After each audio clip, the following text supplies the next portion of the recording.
예. 저는 이렇게 말할 때마다 이거 말 안 하는 게 더 은혜로울까 하는 생각을 많이 합니다.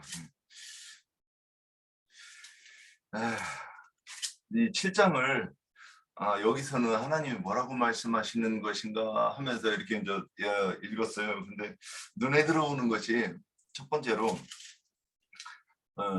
2절에서 끝났도다 하는 말씀이 이제 굉장히 이렇게 눈에 들어와요. 그 다음에 뒤에 이제 13절에서 묵시가 모든 무리에게 돌아오지 아니하고 그리고 26절에서도 25절에서는 평강을 구하여도 없고 묵시를 구하나 헛될 것이며 이 두 가지 이제 이 세 가지 단어를 가지고 이 7장을 이렇게 이 세 단어를 쭉 연결을 해가지고 보면 하나님이 말씀하시는 것을 쉽게 이렇게 내가 이해한 것이고 또는 이거로 이렇게 말하면 이렇게 잘 표현했을까 이런 생각을 해가면서 한번 봤습니다. 그래서 끝이다 그러면 예를 들어서 법이라는 게 있죠. 법은 저는 제가 이해하는 건 그래요. 법이라고 하는 거는 사람이 양심의 법이 있는데 그 양심의 어떤 더 이상 넘어가면 안 되는 것이 법으로 이렇게 제정을 해서 여기로 넘어가면 내가 어떤 국가 또는 대통령 또는 이 법의 권한에 의해서 여기까지 넘어가면 이거는 처벌하겠다. 여기가 끝이라고 저는 이제 이렇게 이해를 해요. 근데 하나님께서 그러면 뭐가 끝났다고 얘기하시는가? 그러면 평강을 구할 수 있는 시간이 너에게는 더 이상 주어지지 않는다. 저는 이 7장이 이렇게 이해하면 되지 않는가? 일단 이렇게 이제 봅니다. 그런데 끝나기까지 그들이 어떤 짓을 했느냐면 6장의 9절에 보면 음란한 눈으로 우상을 섬겨 그랬어요. 그래서 음란한 눈으로 우상을 섬기는 것과 묵시가 대비돼 가지고 이렇게 보이지 않는가 싶습니다. 이건 뭐 신약의 교회에서나 이렇게 이제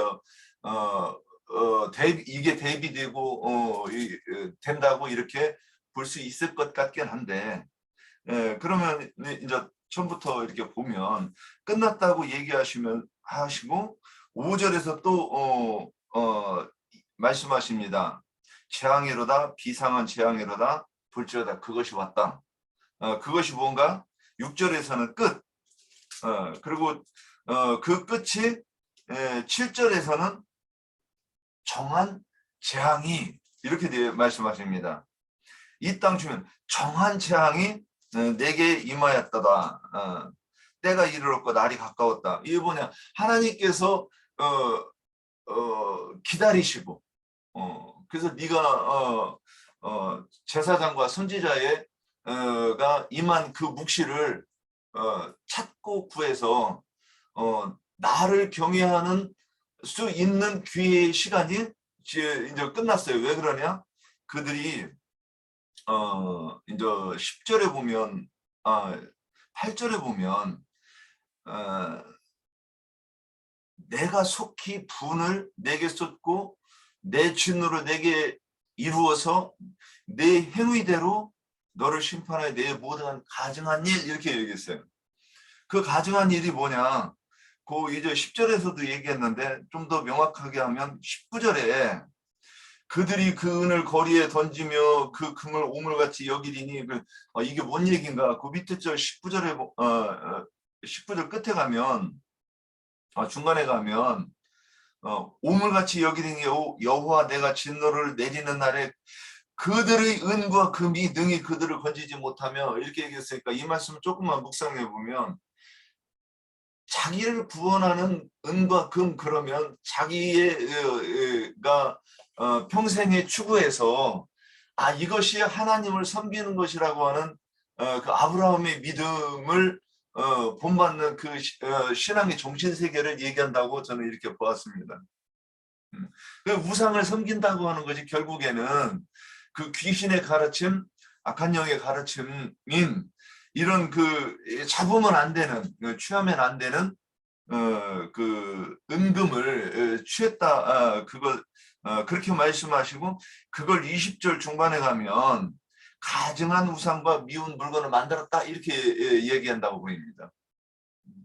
그래서 우리가 금기름 붓는 집에 와서 말씀을 듣고 또는 집에서 성경을 읽고 주님 이게 뭔가 깨닫게 해주세요 이렇게 해가지고 깨달으면 그것이 나의 금, 나의 보배, 나의 돈 이렇게 보여요. 그래서 사람이 일생을 통하여 일을 하고 표상적으로도 자기가 건강하게 살 수 있는 시간 동안 일을 해서 돈을 버는 거는 표상이고 우리가 영적으로는 내가 일생 동안 추구해서 얻은 진리가 은금이라 이거고 또 거짓 복음도 자기가 은금이라고 생각한다는 거죠.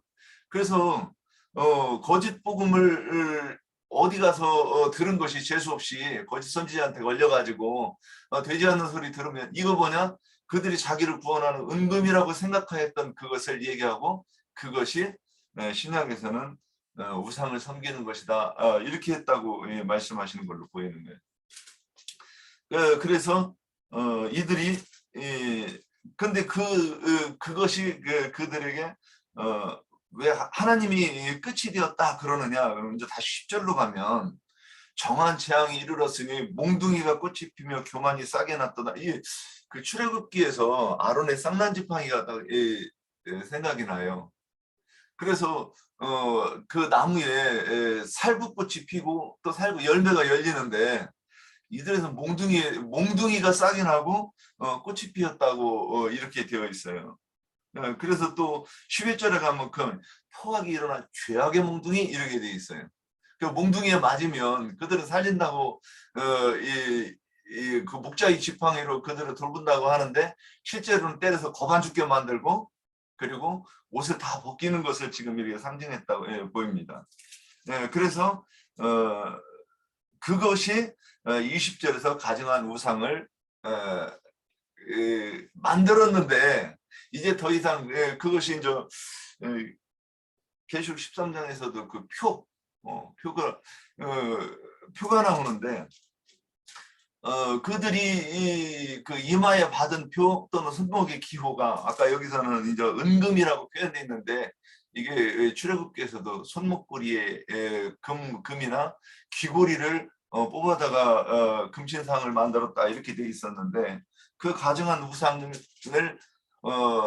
자기 심령에 출애굽기 20장에 너는 나의 다른 신을 섬기지 말라 했을 때는 거기에서는 자기 심령에 새겨진 이 거짓된 거짓 복음을 이야기한다고 이렇게 보였습니다. 자, 그리하여 이제 다시 돌아가면 25절에 패망이 그들에게 이르러서 이제 평강을 구하여도 다시 평강을 얻을 수 있는 기회가 끝났다 이렇게 말씀하신다고 봅니다. 여기서 평강은 평화로운 어떤 그 정신 세계를 말하는 거를 우리가 이제 예를 들어서 우크라이나가 전쟁이 났는데 거긴 지옥이겠죠. 우리 대한민국은 긴장 상태는 있지만은 외국인들이 볼 때 깜짝 놀란답니다. 이 나라는 지금 전쟁 상태인데 사람들이 왜 이렇게 겁이 없어? 그 연평도 표고 사건 나도 포격 사건 났어? 이 정도지 막 온 국민이 뭐 사재기를 한다든가 어디로 뭐 비행기 타고 도망가야 된다 이런 요동이 없는 거를 보고 외국인들 깜짝 놀란답니다. 이게 뭐냐? 우리 그렇게 요동을 하지 않는 걸 얘기하는 거예요. 그런데 우리가 그 믿지 않는 사람, 우상을 섬기는 사람도 자기들은 평안한 줄 알죠. 왜?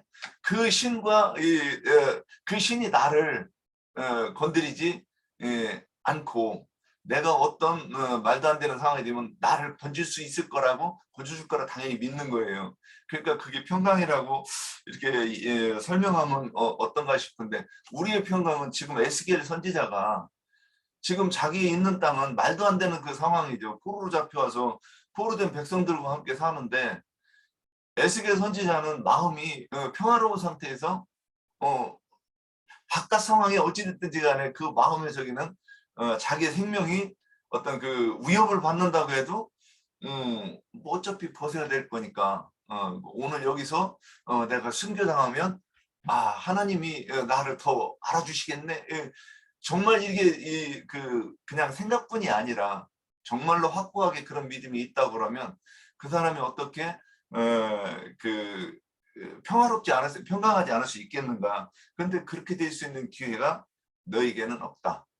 다시는 이제 26절에 저기 보면 환란에 환란이 더하고 소문에 소문이 더할 때에 그래서 이 환란과 소문이 묵시하고 이렇게 대비해서 저는 이렇게 기록했다고 이렇게 보입니다. 그래서 묵시를 구하나 헛될 것이고 제사장에게는 율법이 없어질 것이고 장로에게는 책략이 없어질 것이다. 이렇게 말한 것이 에스겔서 7장에 을 이렇게 보면 되는가 하고 여기까지 말씀드립니다.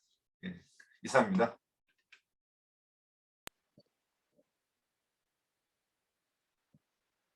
김미애 자매가 손들었네. 홍영재 음수고 해야 돼. 음수고 해줘야 돼. 애자 자매님 하세요. 예. 네, 여기서 말씀하시는 것은 제 성경 전체가 말씀하시는 게 땅을 말하는 거잖아요. 이게 세상 사람들을 말하는 것이 아니라 이제 믿음 안에 들어왔다는 이제 교회 생활을 한다는 사람들이 마음을 땅을 말씀하시기 때문에 이 2절에서 4절까지 보면 너 인자야 주 여호와께서 이스라엘 땅에 관하여 이같이 말씀하셨느니라. 끝났도다. 이 땅 사방의 일이 끝났도다. 그 형제님들이 지금까지 말씀하셨는데 땅이라는 것은 구원받은 사람의 마음을 말하는 것인데 여기 뭐 뒤에서도 보면은 몽둥이가 뭐 꽃을 피웠고 이런 싹이 났고 그런 것은 이제 그 몽둥이라는 것은 그 이방 아수르 왕이나 바벨론을 통해서 그 몽둥이를 쓰시잖아요. 주님이 이스라엘 백성들을 위해서. 근데 지금까지 선지자들과 사도들을 많이 보내셨지만 그들이 결국에 돌이키지 않고 끝까지 주님이 몽둥이를 드시고 그 이스라엘 백성들을 징계하시는 것을 보게 되잖아요. 이게 여기서 저기 몇 절만 볼게요.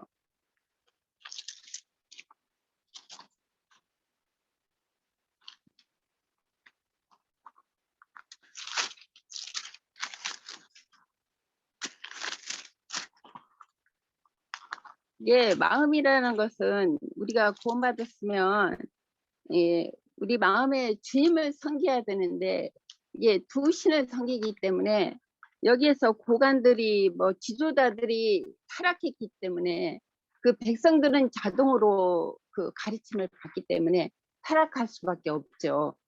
여기서 이 에스겔서 16장 46절에서 몇 절만 볼게요.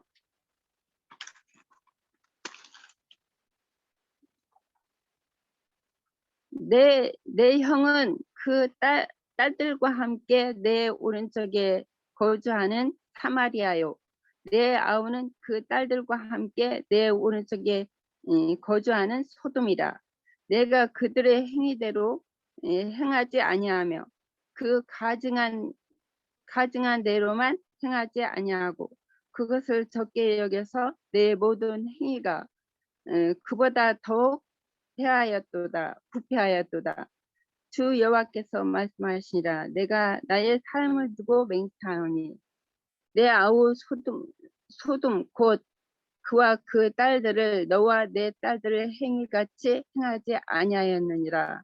내 아우 소돔은 죄악은 이러하니 그가 그의 딸들에게 교만함과 음식물의 풍족함과 태평함이 있으며 또 그가 가난하고 궁핍한 자를 도와주지 아니하였으며 여기까지 보고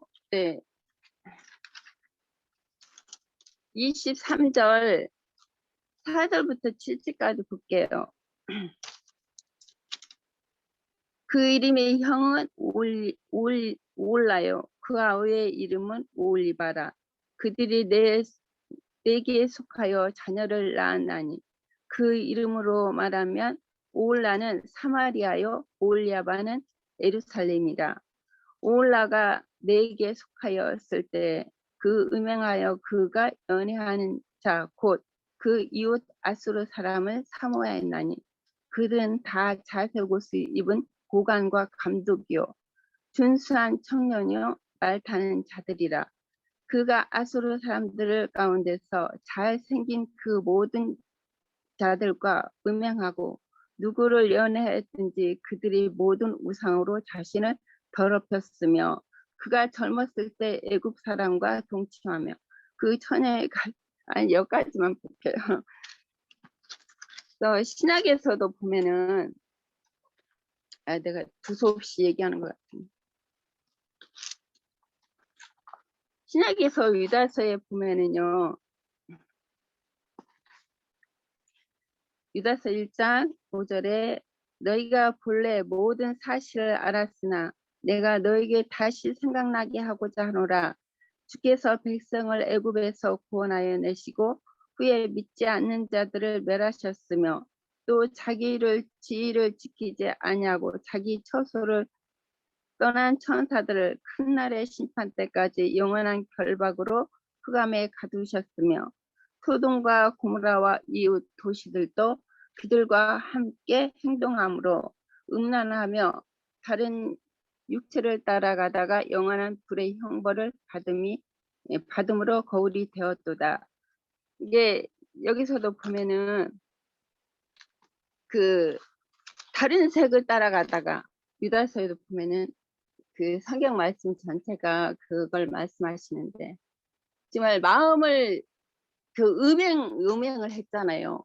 남편이신 그리스도를 섬겨야 되는데 이게 다른 색을 따라가다가 그러니까 두 신을 섬기는 것이죠. 하나는 한 마음에는 하나님을 섬기고 또 세상 그 고관 여기서 보면은 고관들을 뭐 그게 위에 지도자들이 저기를 섬기고 우상 숭배를 하고 음행하고 그런 것은 남편이 있는데도 다른 남자를 따라가는 것이죠. 아까 그 에스겔에서도 여기저기 봤지만 그런 것은 음행이고 계시록에서 보면은 그 큰 성 바벨론이 끝내는 저 멸망을 받잖아요.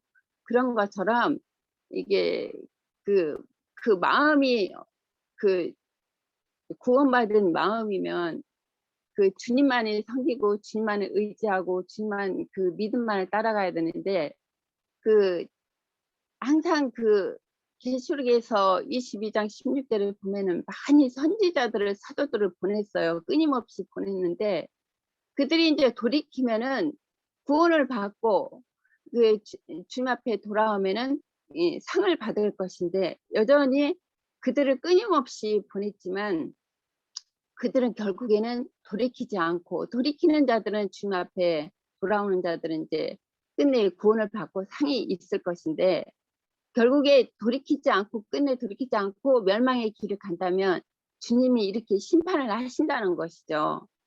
그러니까 우리도 이제 이런 것을 볼 때 좀 경각심을 가질 필요가 있는 것 같아요. 나부터도 이게 뭐 나도 뭐 이렇다 저렇다 할 말은 없는데 이제 너무 교회 생활에 느슨하지는 않는가 좀 자만을 갖고 교회 생활을 하지는 않는가 좀 경각심을 갖고 깨어 있을 필요가 있다.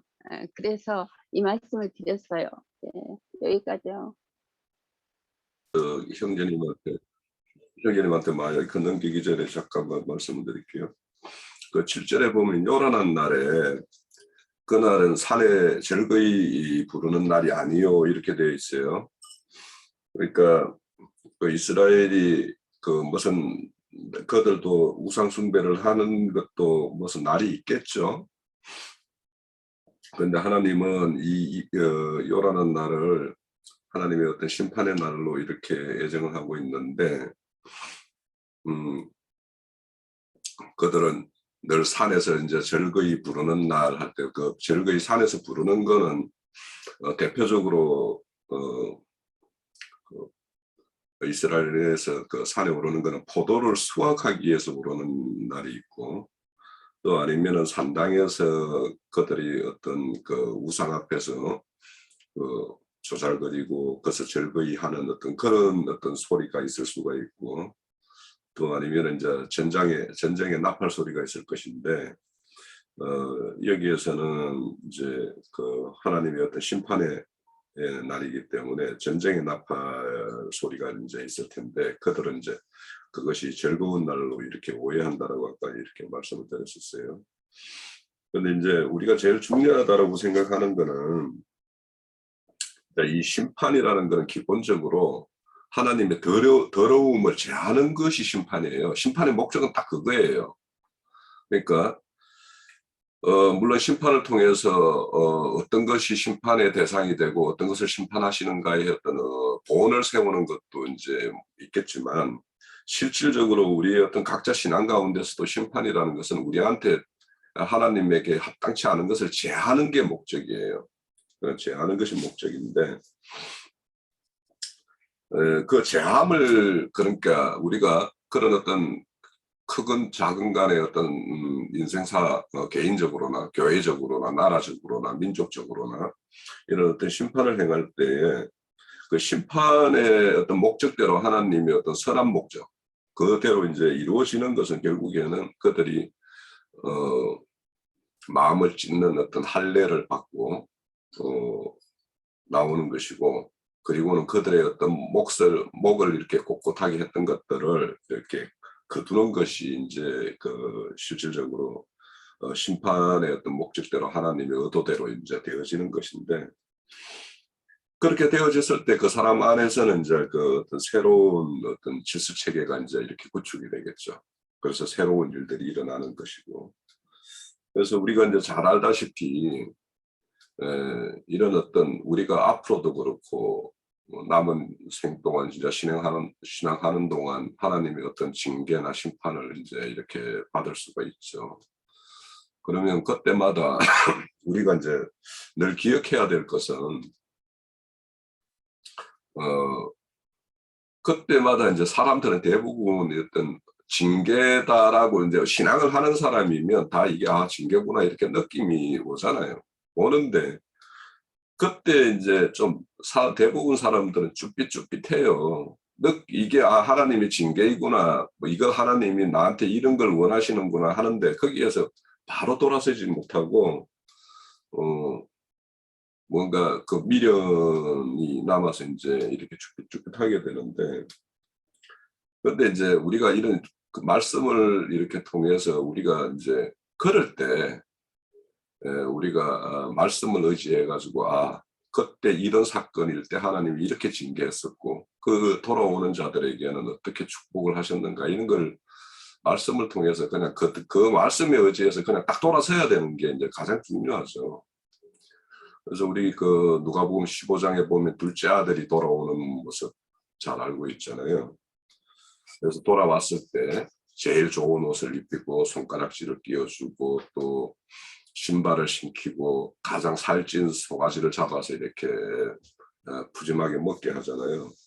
그러니까 이렇게 할 것이, 그러니까 내가 여기에서 딱 돌아서면 하나님이 이렇게 갚아주실 거야라고 알면서 딱 돌아서서 어느 시점이 지나면은 이렇게 나한테 하나님이 보응하셨구나 하는 것을 우리 인생에서 체험들이 있잖아요. 체험들이 있을 텐데. 그래서 그런 어떤 것들을 우리가 이 말씀을 통해서 그렇게 좀 배워야 될 것 같다라는 생각이 들고, 하나님이 어떻게 이렇게 돌아섰을 때 갚아주시는가에 대한 어떤 말씀을 한 두 군데만 좀 찾아보고 저는 좀 마칠 거예요. 그 요엘서 2장 18절입니다.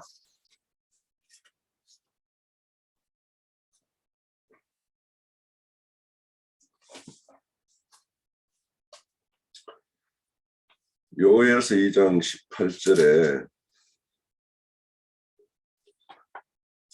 보면 그때 여호와께서 자기 땅을 극진히 사랑하시어 그 백성을 불쌍히 여기실 것이라. 여호와께서 그들에게 응답하여 이르시기를 내가 너희에게 곡식과 새 포도주와 기름을 주리니 너희가 이로 말미암아 흡족하리라. 내가 다시는 너희가 나라를 가운데서 욕을 당하지 않게 할 것이요. 이렇게 말씀을 해요. 그러니까 하나님이 그렇게 돌아서는 자들에게, 하나님의 의중대로 이렇게 행하는 자들에게 심판을 통해서 그렇게 곡식과 포도주와 기름이라는 것은 이 제사장들이 쓰이는 이제 가장 기본적인 어떤 제사 제물과 관련된 것들인데, 제사장으로서의 어떤 회복을 이렇게 약속을 하신 부분이 있고, 또 뭐 그 3장에도 계속 이제 이런 내용이 있는데, 그 스가랴서 한 군데만 좀 찾아보고 마칠게요. 스가랴서 8장입니다.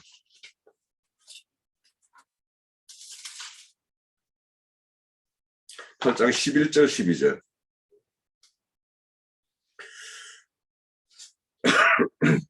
만군의 여호와의 말씀이라. 이제는 내가 이 남은 백성을 대하기를 옛날과 같이 아니할 것인즉 곧 평강의 씨앗을 얻을 것이라. 포도나무가 열매를 맺으며 땅이 산물을 내며 하늘은 이슬을 내리니 내가 이 날은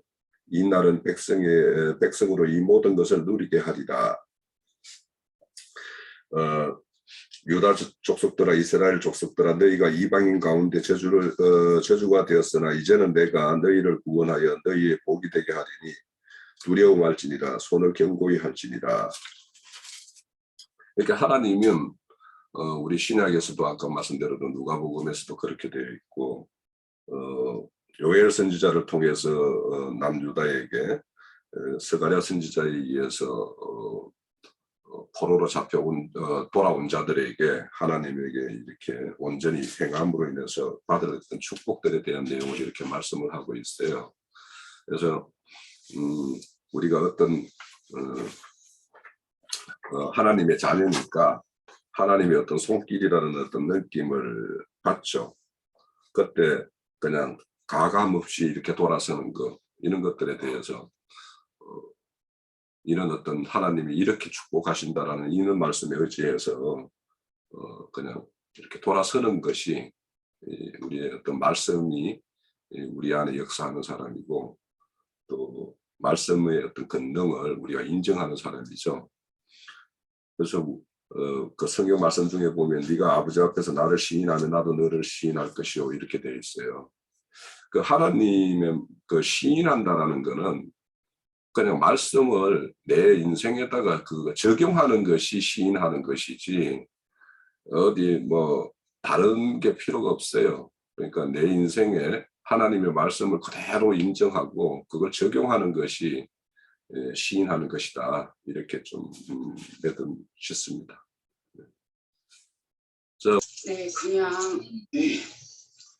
그냥 가려다가 그래도 조금 느낌이 있어갖고 좀 표현을 할까 싶어요. 네. 7절은 하나님께서 말씀을 하시는 것이 이스라엘 백성들에게 그 땅, 말하자면 그 하나님을 향한 그 마음 상태, 그거를 가지고 지금 이야기를 하시는 것 같아요. 그러는데 끝났도다, 이 땅 사방일이 끝났도다, 그렇게 표현을 하셨어요. 이제 그거는 하나님은 이제 더 이상 인내를 못 하시고 이스라엘 백성이 끝까지 간 것을 인정을 하시는 걸로 봐져요. 그리고 사방의 일이 끝났도다 하는 것이 이스라엘의 그 백성들의 마음에 누구에든가 어디든가에 아무런 미련도 더 하나님께서 기대할 것이 없는 그러한 마음을 전한 것이 아닌가 싶어요. 말하자면 사방의 방방곡곡의 어디에서도 하나님께서 이스라엘 백성의 마음에 여운을 둘 그런 자리가 없는 그런 하나님의 마음을 표현을 하신 거로 만져지고요. 그래서 그 밑으로 내려가면은 하나님께서 이스라엘 백성의 그러한 상태를, 행위라든가 모든 가증한 일이라든가 그런 것을 한 것에 대해서 벌을 내리시는 것을 하시겠다 하는 것으로 말씀이 이어지는 것 같고요. 그래서 행위대로 너희를 심판하고 모든 가증한 일을 내게 보응한다. 니네들이 한 그러한 어떤 일에 대해서 하나님께서 벌을 내리시겠다 하는 말씀으로 봐져요.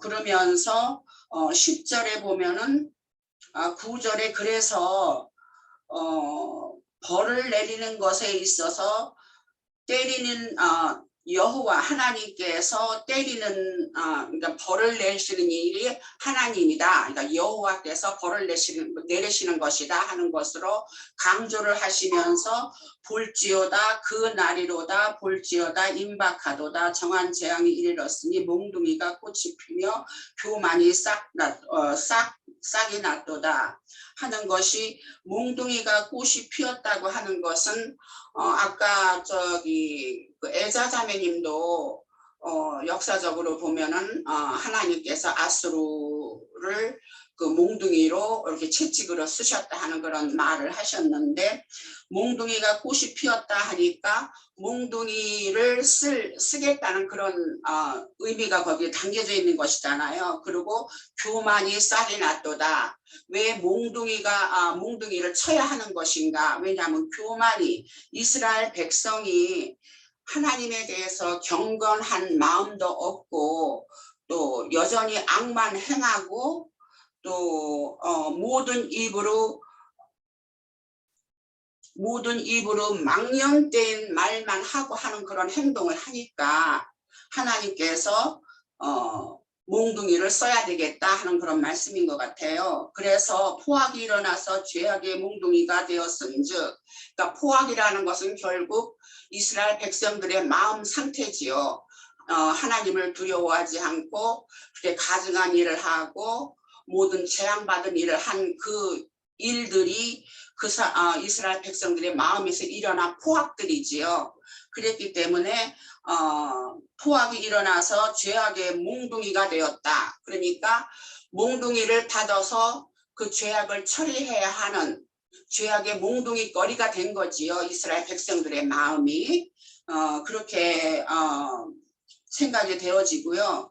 그 다음에 이제 12절에 보면 사는 자도 기뻐하지 말고 파는 자도 근심하지 말 것은 하신 말씀으로 봐서는 이사야서에도 이와 그 비슷한 말씀이 나오는데 사는 자라는 것은 그 백성들을 의미하는 것이고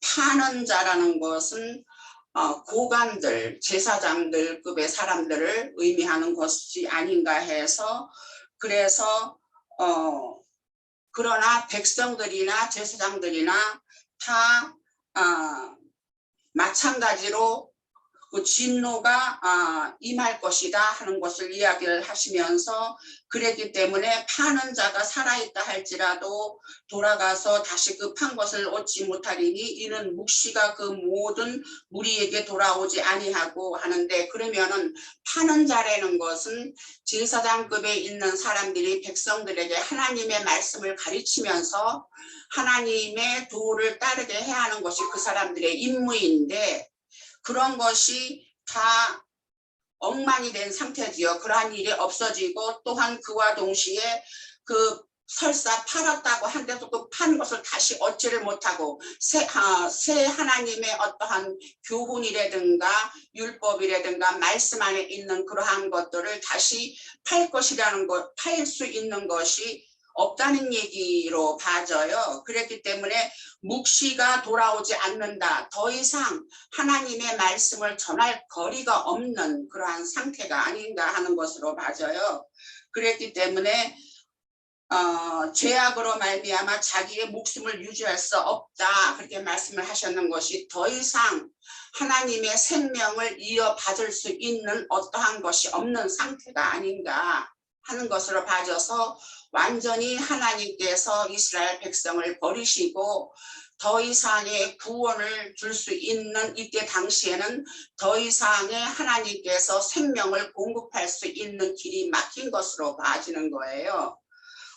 그래서 또 저기서 가다 보면은 18절에도 보면은 그랬기 때문에 그래서 또 보면은 도망하는 자는 산 위로 피하여 각기 자기 죄악 때문에 골짜기 비둘기처럼 슬피 울 것이요 하는 것이 골짜기에서 비둘기처럼 슬피 운다는 것은 굉장히 외로운 비둘기잖아. 비둘기라는 것은 집에서 기르는 집 짐승에 포함이 되는 하나님의 보호 아래 있어야 되는 그러한 것으로 상징이 되어지는데 골짜기에서 혼자 울고 있으니까는 완전히 이것도 역시 하나님께 버림을 받은 그러한 상태로 보여지고요. 그리고 모든 손은 피곤하고 무릎에 물과 같이 약할 것이라 하랬는데 결국은 하나님과 모든 것이 끊겨지니까 자기 스스로가 곤비할 것이며 또한 무릎이라는 것은 일어설 수 있는 어떠한 힘인 것인데 그런 것이 다 아무런 지탱할 수 없을 만큼의 약함이 다 이스라엘 백성에게 처해져 있는 것으로 봐지는 거예요.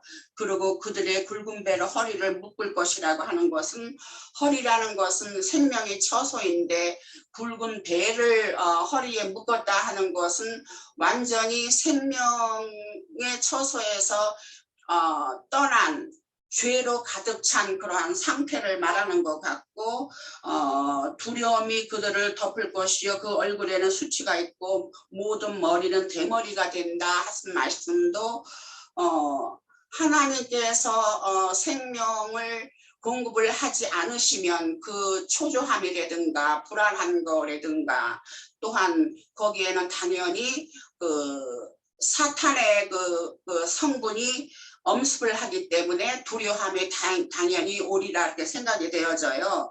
그리고 또 그rum과 동시에 뭐 부끄러운 거는 당연한 거지요. 하나님의 생명이 그들에게 없으니까. 그리고 머리는 대머리가 된다 하는 것도 여전히 생명력이 전혀 없는 하나님과 완전히 떨어진 그러한 상태의 그 증상을 나타내는 그러한 표현이라고 생각이 되어져요. 그랬기 때문에 그 밑에도 은과 금을 능히 건디지 못한다. 왜냐하면 은을 거리에 던지고 금을 오물같이 여긴다. 그렇게 이제 표현을 하셨는데 은이라는 것은 결국 또한 우리가 얻을 수 있는 하나님의 그 은혜이고 금이라는 것은 신성이라고 우리가 알고 있듯이 하나님을 향한 그 마음의 어떠한 하나님을 향한 건 어떠한 마음일지인데 그런 것이 다 거리에 버려진 상태니까 이스라엘 백성들이 완전히 타락한 상태에서 주님과 완전히 하나님과 거리가 생긴 완전히 멀어진 그 상태를 표현을 하는 것 같아서 그래서 하나님께서는 여전히 거기에 대한 진노를 내리시는 것으로 봐지고 그랬기 때문에 그 진노로 인해서 은과 금이 그들을 건드지 못한다 하는 것이 설사 그 전에 그러한 은과 금이 그들에게 있었다 할지라도 다 버려진 상태고 하나님과 다 두절된 상태이기 때문에 다시 하나님에서 어떠한 은혜를 구한다든가 그 생명을 되찾아지는 그러한 일은 없을 것이고 그로 인해서 당연히 심령이라는 것을 충족하게 할 수는 없는 것이다 하는 것으로 봐져요. 왜냐하면은 거기에서 심령을 축하게 하거나 그 창자를 채우지 못한다 하는 것이 그 마음에 어떠한 하나님의 은혜와 하나님에 대한 그 마음 상태가 다 단절이 된 상태에서 그러한 상태에서는 심령의 어떠한 안식도 평안도 없을 것이라는 것으로 봐지고 또한 그것이 창자를 채우지 못한다 하는 것이 그만큼 비약하기 때문에 다 그야말로 다 없어진 상태이기 때문에 그것이 그들에게 하나 영영서가 되는 것이 전혀 없다는 그런 말씀을 하시는 것 같아요. 그리고 그래서 어쨌든 그래서 또 모든 이 말씀에 대한 표현이 다 하나님을 떠나서 굉장히 쇠퇴한 그들의 이스라엘 백성들의 마음 상태를 그 표현을 하셔갖고 하나님께서 이렇게 심판을 하시는 그러한 내용으로 되어 있는 말씀으로 봐져요. 그랬기 때문에 내 은밀한 초소를 더럽히고 포악한 자도 거기에 들어와서 더럽히니라 그렇게까지 말씀을 하신 거예요. 왜냐하면 내 은밀한 초소라는 것은 하나님께서 우리의 심령 우리 심령에 보좌를 두시어서 거하시는 그곳인데 그런 것을 다 이스라엘 백성들 마음에서 떠나갔고 거기에서 완전히 폐쇄된 그러한 상태이기 때문에 그러한 말씀을 또 하셨으리라 이렇게 생각이 되어지고요. 또 26절에서 보면은 그러므로 인해서 환란에 환란이 더하고 하는 것은 그러한 상태고 쇠퇴된 상태이기 때문에 자연히 오는 것은 고난과 환란이 더해지는 것은 당연한 거지요. 하나님의 위로와 하나님의 그 소망의 말씀에 다 두절된 그러한 상태이기 때문에 그랬기 때문에 그런 상태에서 저기를 할지라도 선지자에게서 묵시를 구하는 헛될 것이며 하는 것이 더 이상 선지자를 통해서라도 하나님께서 주시는 말씀이 없다는 것이죠. 그리고 제사장에게는 율법이 없어질 것이요 하는 것이 제사장들은 하나님과 그 백성들을 중보하는 그 역할을 하는 것인데 그런 모든 사람들의 그 악함에서 그거를 돌이키게 하고 죄악에서 떠나게 하는 그러한 말씀을 줄 제사장들이 그 하나님의 그 법의 말씀이 다 없어진다는 것인가 더 이상 하나님께서도 제사장에게도 더 이상 이스라엘 백성에게 어떠한 말씀을 주심으로써 그런 환난과 그런 데에서 구원을 할 수 있는 그러한 것이 없다는 그런 것으로 또 말씀이 생각이 되어지고요. 장로에게는 책략이 없어질 것이며 하는 것도 장로라고 하면은 백성을 다스리는 머리가 되는 사람인데 백성을 어떻게 다스리고 어떻게 가르쳐야 하는 그러한 책략이 전혀 없다는 것이지요. 그래서 이러한 것이 모든 것이 다 아까 얘기를 했듯이 하나님께서 절대적으로 이스라엘 백성을 저주를 하시어서 고관에 있는 사람들이나 또한 백성들이나 다 하나님과 절단된 상태에서 하나님의 그 심판과 저주를 받을 것을 예언한 말씀이다 그렇게 생각되어집니다. 네, 여기까지 할게요.